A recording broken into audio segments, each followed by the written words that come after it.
गुर्बत के बेरहम थपेड़ों का मुकाबला करके शोहरत की बुलंदियों को छूने वाले असद अब्बास से सांसों ने ज्यादा अरसा वफा नहीं की। नौजवान गुलकार आवाज का जादू जगाकर दौलत समेटते समेटते एक रोज मौत की आगोश में जा पहुंचा। वजीर आला पंजाब समेत कई नामवर शख्सियात ने असद अब्बास को इलाज कराने की तसल्लियां दी, लेकिन किस्मत को शायद कुछ और ही मंजूर था। कुछ दर बदर की ठोकरें खाते समंदर का रिस्क हुए और होते रहेंगे। कुछ बिस्तर पे लेटे मौत की आहट सुनते हैं। गुर्बत में लुथड़े तीसरे दर्जे के मुल्कों का आम आदमी असद अब्बास भी उन्हीं में से एक था।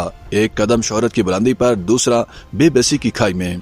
कोक स्टूडियो से शोहरत पाने वाले असद अब्बास 15 अगस्त को तवील अरसा गुर्दों की बीमारी का मुकाबला करने के बाद जान की बाजी हार गए। हमने पहली बार असद का नाम सोशल मीडिया पर देखा। पता चला वो गुलकार हैं। अपील कर रहा था कि वो बहुत तकलीफ में है, गुर्दों की बीमारी है, डायलिसिस बर्दाश्त से बाहर है और इतनी रकम नहीं कि बाकायदा इलाज करवाया जा सके। गीत सुने तो कोई पसंद न आया, बेकैफ आवाज, बेरंग अंदाज, लेकिन हमारी हमदर्दी और तजस्सुस बरकरार रहा। मौसीकी और गुर्बत असद को विरसे में मिली थी। फैसलाबाद से ताल्लुक रखने वाले असद अब्बास का घराना मौसीकी से वाबस्ता था। ना तालीम ना मवाके।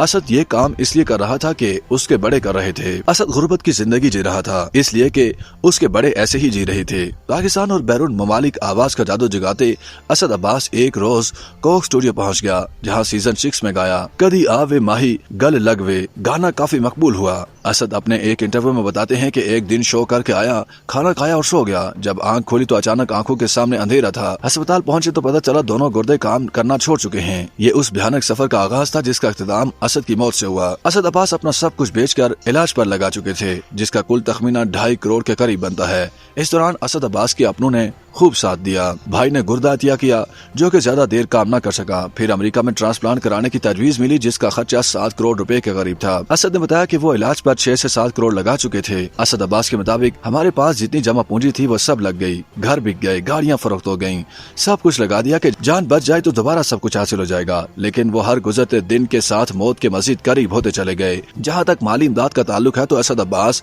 इंडिपेंडेंट उर्दू को दिए गए अपने एक इंटरव्यू में बताते हैं कि पाकिस्तान की इंडस्ट्री के तमाम बड़े फनकारों ने मुझे फोन कॉल्स की हैं, मुझे हौसला दिया है कि हम आपके लिए कुछ करेंगे, लेकिन अभी तक मुझे इनकी कॉल्स ही आई हैं और हौसला ही मिला है, तसल्ली ही मिली है। अभी तक माली तौर पर किसी ने मेरी मदद नहीं की। असद की मौत पर लोगों का रद्द अमल हैरान कुन हद तक जज्बाती था।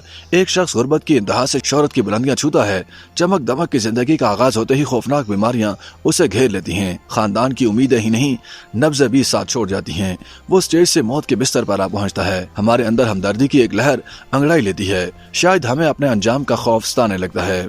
YouTube पर गूगली एंटरटेनमेंट देखने के लिए youtube.com की सर्च बार में गूगली एंटरटेनमेंट टाइप करें। गूगली एंटरटेनमेंट के पेज पर सुर्ख रंग के सब्सक्रिप्शन वाले बटन पर क्लिक करना ना भूलिए। YouTube पेज पर अपलोड होने वाली वीडियो से बाखबर रहने के लिए बेल आइकॉन पर क्लिक कीजिए। आपको हर नई वीडियो के बारे में नोटिफिकेशन मौसूल हो जाएगा।